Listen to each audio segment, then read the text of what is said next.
Hi friends, welcome to my channel. और आज बात करते हैं यूएस इलेक्शन के बारे में। मैं एक्चुअली पहले एक वीडियो बनाया था, लेकिन मैंने वो अपलोड नहीं किया क्योंकि मैं चाहता था कि रिज़ल्ट पहले आने दो, बाद में मैं बात करता हूँ। तो जैसे कि आप जानते हैं कि जो बाइडन यूएसए के राष्ट्रपति बन चुके हैं, हमारा प्रेसिडेंट इलेक्ट। अभी पूरी तरह से उनको वाइट हाउस में जाने के लिए और शपथ लेने के लिए थोड़ा टाइम लगेगा, लेकिन आप शायद नहीं जानते कि जो बाइडन दूसरे कैथलिक राष्ट्रपति है जो यूएसए के बने। पहले जो राष्ट्रपति यूएसए के थे वो थे जॉन एफ कैनेडी और रॉबर्ट कैनेडी, दोनों भाई आयरिश कैथलिक थे। लेकिन दूसरे राष्ट्रपति जो बने अभी वो जो बाइडन है। तो ये क्यों इम्पोर्टेंट है? क्या यूएसए के राष्ट्रपति की जो चुनाव होता है उसमें धर्म कितना इम्पोर्टेंट होता है? बहुत इम्पोर्टेंट होता है। अगर यूएसए की इलेक्शन की हिस्ट्री आप देखेंगे तो पुराने ज़माने में जितने भी आज तक राष्ट्रपति हुए वो सिर्फ प्रोटेस्टेंट है, या तो यूनिटेरियन है या तो प्रोटेस्टेंट है। तो जो पहले कुछ राष्ट्रपति थे वो यूनिटेरियन थे, लेकिन बाद में प्रोटेस्टेंट बनते गए। इसका कारण सिर्फ इतना है कि जो यूएसए जब कंट्री बन रही थी तो सबसे पहले जो क्रिश्चियन वहाँ पे आए थे वो एंग्लिकन क्रिश्चियन थे, जो चर्च ऑफ इंग्लैंड से अलग हो गए थे। और वो एक अलग ऐसे मतलब कंट्री चाहते थे जहाँ पर वो अपना चर्च बना सके। तो जब वो जिस तरीके से वो ट्रैवल करके अपनी जान जोखिम में डाल के वहाँ यूएसए में आए थे, उन्होंने फिर उसको प्रोटेस्टेंट लैंड घोषित किया था। और बाद में बहुत सारे फिर फ्रेंच कैथलिक्स आए, आयरिश कैथलिक्स आए, इटालियन कैथलिक्स आए, लेकिन उन्होंने जिस तरीके से प्रोटेस्टेंट चर्च का वहाँ प्रचार किया, फिर आज जो यूएसए वो मेरे ख्याल से सिर्फ 23 या 25% कैथलिक्स वहाँ रहेंगे, बाकी के प्रोटेस्टेंट है। कुछ हम बोलते हैं रेस्टोरेशन फेलोशिप से, कुछ ऐसे मतलब ऐसे चर्च है जिनको बहुत ही कल्ट या सैटनिक भी समझा जाता है, जैसे जिहोव्स विटनेसेस है, मॉर्मन है, और एक चर्च है चर्च ऑफ साइंटोलॉजी, लेकिन उसका क्रिश्चियनिटी से कोई संबंध नहीं है। तो इनको बहुत ही मतलब वो सैटनिक मानते हैं। सिर्फ कोई बुरा नहीं मानना, सिर्फ मैं हिस्ट्री के लिए बता रहा हूँ। तो लेकिन होता ये, अब इस यूएसए में सबसे जो ताकतवर क्रिश्चियन है वो इवेंजेलिकल क्रिश्चियंस है। मैं कैसे जानता हूँ? क्योंकि मेरी आधी फैमिली क्रिश्चियन है। इतने वो ताकतवर है कि अगर वह वहाँ पे कोई पास्टर कुछ बोल दे तो जितने वर्ड में जितने क्रिश्चियन रहते हैं उनके घर पे वो नियम लागू हो जाते हैं। और चाहे मैं कितना भी थियोलॉजन हूँ, कितना भी बुद्धिमान हूँ, मैं कुछ बोल दूँ तो मेरी बात को सही नहीं माना जाता। लेकिन यूएसए का पास्टर या प्रीचर कोई बोल दे तो उसको सही और उसको मतलब उसके रूल्स को इम्प्लीमेंट किया जाता है। तो इतने वो ताकतवर है इवेंजेलिकल क्रिश्चियंस। और अगर मान लो कोई कैथलिक या प्रोटेस्टेंट चर्च छोड़ के तो कोई खड़ा भी होता है तो उसको बाकी के 70% लोग वोटिंग नहीं करेंगे, क्योंकि सिर्फ जॉन एफ कैनेडी अपने दिमाग से राष्ट्रपति बन पाया था। उसने कन्विंस किया कि मैं ज़रूर कैथलिक हूँ, आयरिश कैथलिक हूँ, लेकिन आप वोट दोगे तो मैं आपको नाराज़ नहीं करूँगा। यहाँ तक उसने जब पोप को मिलने गया था तो कैथलिक जो प्रथा होती है कि हमेशा जो पोप को मिलने जाते हैं तो आप पोप का हाथ पकड़े उसके अंगूठे को चूमा जाता है, लेकिन जॉन एफ कैनेडी ने नहीं किया वो। क्यों? उसको मालूम था अगर मैं ऐसे करूँगा तो मुझे वोट्स नहीं गिरेंगे। तो इतना वो अक्लमंद था, लेकिन उसने एक गलती की। वो ये भूल चुका था कि वो एक प्रोटेस्टेंट मेजॉरिटी कंट्री का राष्ट्रपति है, और उसने इज़राइल के न्यूक्लियर जो प्लान था, तब इज़राइल न्यूक्लियर कंट्री नहीं बनी थी, तो उस जो न्यूक्लियर वो जो उसको विरोध करा था कि इज़राइल न्यूक्लियर वेपन्स ना बनाए। उससे ऐसा लग रहा था कि मिडिल ईस्ट में उससे बहुत युद्ध होगा या बहुत तबाही मच जाएगी।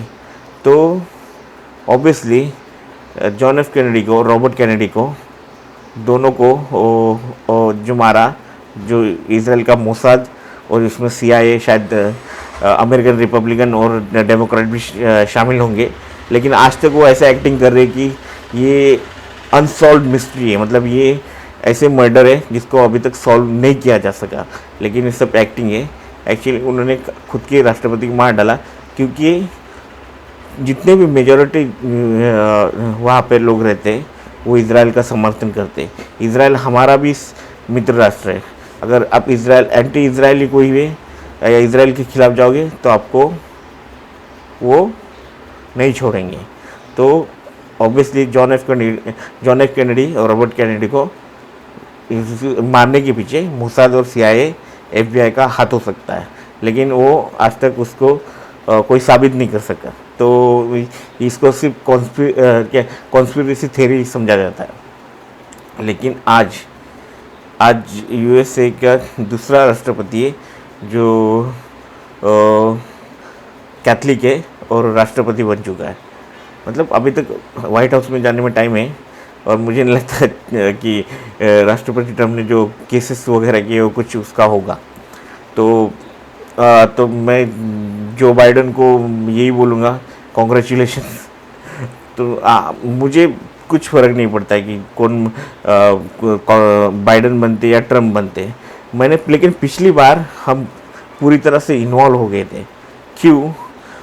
क्योंकि जो डोनाल्ड ट्रम्प थे वो किसी की फेवरेट ना मेरे फेवरेट थे, ना डेमोक्रेट्स के फेवरेट थे, ना मेरे किसी अमरीकी दोस्त के फेवरेट थे, और ना खुद रिपब्लिकन्स को पसंद नहीं थे। लेकिन पहला इंटरव्यू देखने के बाद मैंने सिर्फ अपने अमरीकी दोस्तों को, जितने भी फेसबुक पे थे या मुझे असली ज़िंदगी में जितने अमरीकी लोगों को जानते हो, उनको बोला था कि राष्ट्रपति तुम्हारे ट्रम्प ही बनेंगे। तो मेरी एक आयरिश अमेरिकन फ्रेंड बोली थी कि इम्पॉसिबल है, वो हंस रही थी एक्चुअली कि ऐसा हो ही नहीं सकता। तो मैंने बोला, मैंने उसका इंटरव्यू दिया। मैंने ऐसे क्यों बोला? कुछ लोगों को उनका राष्ट्रपति चुनने के बाद उनको लगा कि तूने ऐसे अंधेरे में तीर मारा और निशान नहीं लगा। नहीं, उन्होंने जो इश्यूज़ जो सामने रखे थे, जो जवाब दिया था, जिस तरीके से वो इंटरव्यू दिया था, वो जानते थे कि जो मिडवेस्ट में रहने वाला कंजर्वेटिव अमेरिकन है, जो श्रम करता है, जो असली अमेरिकन है, जो 4-5 पीढ़ी से वहाँ रहता है, वो एक्चुअली उब चुका है। क्योंकि डेमोक्रेटिक पार्टी ने लिटरली मतलब ऐसे कर दिया था, एंटी क्रिश्चियन पार्टी बन गई है, वो एथिज्म फैलाती है। और डेमोक्रेटिक पार्टी को सब एथियस्ट लोग या LGBT कम्युनिटी के लोग वही ज़्यादा फंडिंग करते हैं। अभी अगले 4 सालों में क्या होगा? और एक चीज़, डेमोक्रेटिक पार्टी इंडिया से अच्छे संबंध है, लेकिन जब भी डेमोक्रेटिक पार्टी सत्ता में रहती है तो वो पाकिस्तान को पैसा देती है। किस चीज़ के लिए? कि वो आतंकवाद को ख़त्म करे।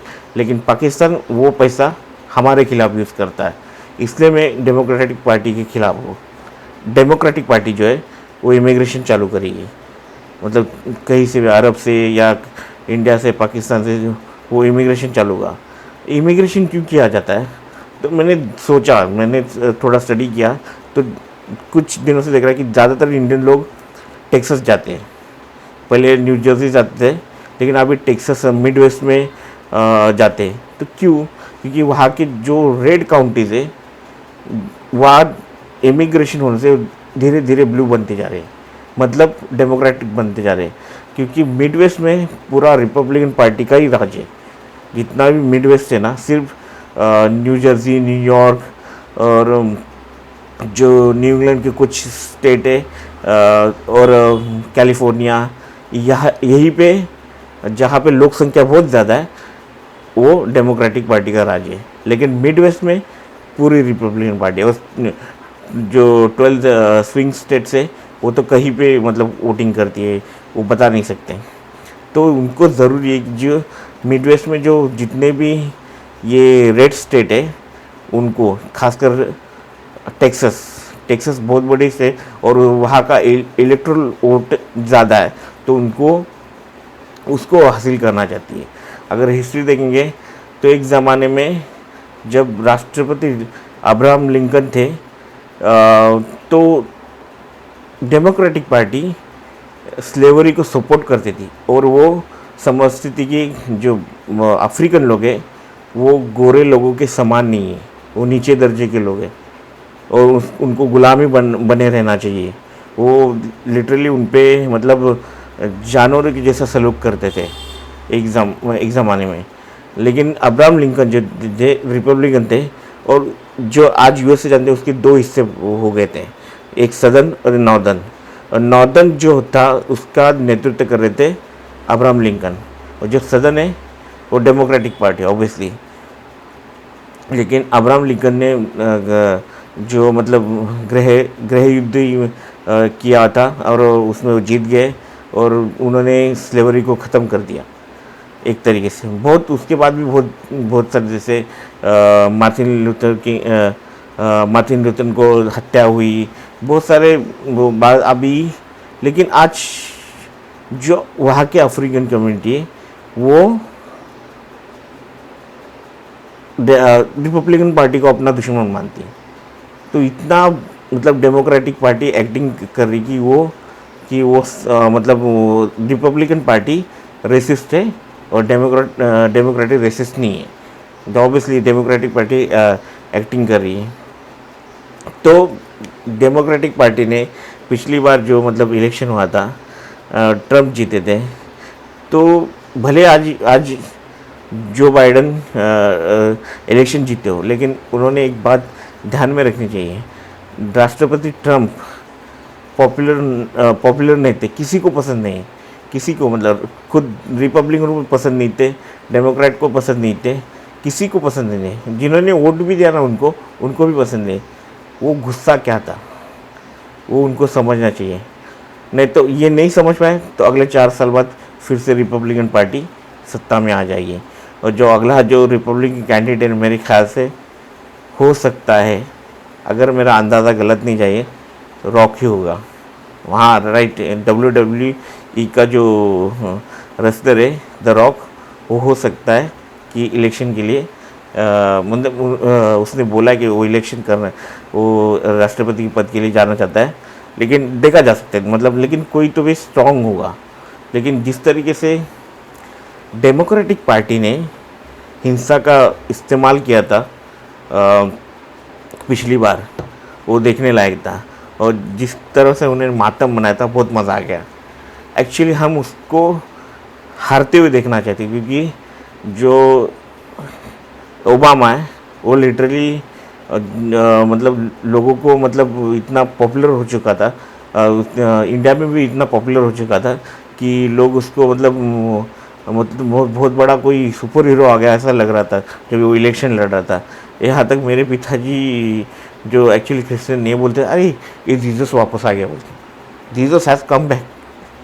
तो राष्ट्रपति जो ओबामा थे वो एक ने क्या बोलता ना, शैतानी था एक इंसान, जिसके बोलने का मतलब जिसकी पर्सनैलिटी, बोलने का स्टाइल, जिस तरह से इंटरनेट उसने यूज़ किया था, फोटोग्राफी का इस्तेमाल किया था, लोगों को काफ़ी अच्छा लगता। लेकिन उस आदमी ने रेजिम चेंज ये जो उसकी पॉलिसी थी मिडिल ईस्ट में, उसने खून खराबा कर दिया। लाखों करोड़ों मासूम लोग उसमें मारे गए और बहुत सारे बच्चे भी मारे गए, इसलिए उसको बेबी किलर भी बोलते। बहुत सारे ओबामा के जो क्रिटिक्स है। और एक चीज़, उसने सोशलिज्म यूएसए में इंट्रोड्यूस किया। सोशलिज्म और कम्युनिज्म यूएसए में कभी भी इसके बारे में कोई बात नहीं करता था, क्योंकि अगर इसके बारे में अगर पुराने ज़माने में बात करते तो आपको कत्ल किया जाता और किसी भी गटर में आपकी लाश फेंक दी जाती। इतना खतरनाक, कोई उसके बारे में बात भी नहीं करता था। लेकिन ओबामा ने ओबामा केयर के साथ, ओबामा केयर क्या है कि जो वहाँ पे इमिग्रेंट आते हैं, गरीब लोग हैं, उनको भी कम पैसे में उनको इलाज किया जाता है। तो लेकिन टैक्स कौन भरता है? यूएसए की जनता भरती। तो यहाँ वहाँ के लोग उसके खिलाफ है कि इसका सीधा फ़ायदा इमिग्रेंट्स को जा रहा है। तो सोशलिज्म उसने इंट्रोड्यूस किया। एक्चुअली यूएसए के लोग हैं ना, जो हमारी कंट्री इंडिया, वो सोशल डेमोक्रेसी है, क्योंकि हमारे जो पहले प्रधानमंत्री थे वो सोशल डेमोक्रेट थे। और रशिया की पॉलिटिक्स का बहुत ही हमारे ऊपर इन्फ्लुएंस था इसकी वजह से। लेकिन जो यूएसए में सोशलिज़म को और कम्युनिज़म को सीधा चाइना और नॉर्थ कोरिया से कंपेयर किया जाता है, तो उसको बहुत ही गंदा माना जाता है, उसके बारे में कोई बात भी करना नहीं चाहता। सोशलिज़म को बहुत ही गंदा माना जाता है। अभी ये होगी यूएसए की बात।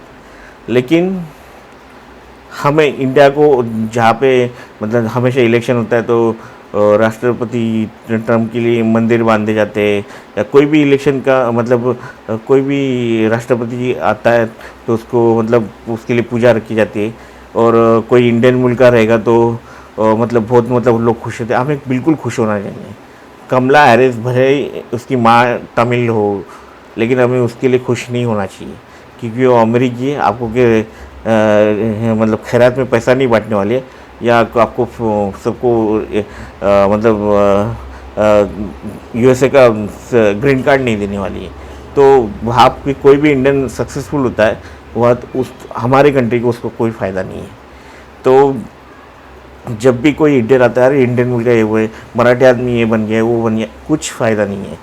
सिर्फ पिछली बार मैं राष्ट्रपति ट्रम्प को सपोर्ट कर रहा था, तो मेरे कुछ दोस्त गुस्सा थे, क्योंकि वो जानते थे राष्ट्रपति ट्रम्प आएंगे तो उनको ग्रीन कार्ड मिलने में थोड़ा आसानी नहीं होगी।